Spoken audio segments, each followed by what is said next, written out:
Bonjour, je m'appelle Françoise Couic-Marinier, fondatrice du site aubonheurdessence.com ainsi que de la chaîne YouTube sur laquelle vous regardez cette vidéo.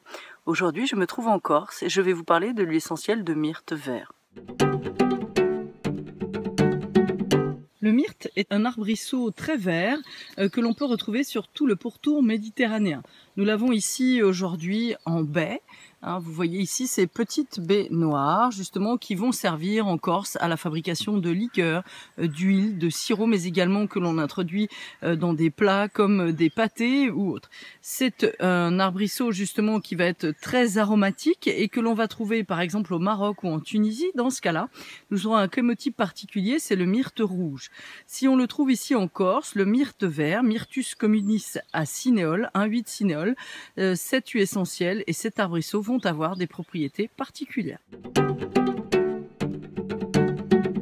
Donc nous allons aujourd'hui parler de l'huile essentielle de myrte vert, qui est une huile essentielle à cinéole, donc que l'on va particulièrement utiliser l'hiver pour des propriétés respiratoires et également décongestionnantes. C'est une huile essentielle que l'on va utiliser notamment en cas de toux grasse, mais également de toux mixte, c'est-à-dire lorsqu'une toux va être grasse le matin et sèche le soir.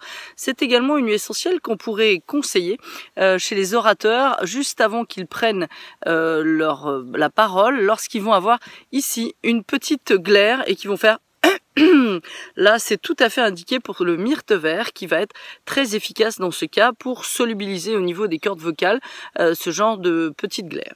Alors, c'est une huile essentielle qui est aussi connue dans tout ce qui va être shampoing pour justement assainir le cuir chevelu. Et c'est une huile essentielle qui a la propriété de stimuler la thyroïde lorsqu'on est plutôt en hypothyroïdie. Donc, pour les gens qui sont en euthyroïdie et qui sont bien sûr diagnostiqués et sous traitement notamment de lévothyroxine, eh bien les jours où il fait froid, les jours où ils se sentent un petit peu patraques, on pourrait imaginer de prendre 1 à 2 gouttes de myrte vert pendant 1 ou 2 jours, mais pas plus. Évidemment, tout ceci en accord avec le médecin et en prenant bien sûr le traitement. C'est une huile essentielle qui a peu de contre-indications, vu sa teneur en cinéole. On va plutôt l'utiliser après 3 ans et plutôt en curatif chez la femme enceinte et la femme allaitante, ou en tout cas on s'abstiendra en prévention chez ces personnes-là. C'est une huile essentielle très puissante et qui sent très bon, qui peut être justement mélangée à d'autres huiles essentielles comme des eucalyptus par exemple ou autres pour un effet respiratoire et très agréable. Ça sent bien sûr aussi les saveurs du maquis corse et c'est donc très agréable.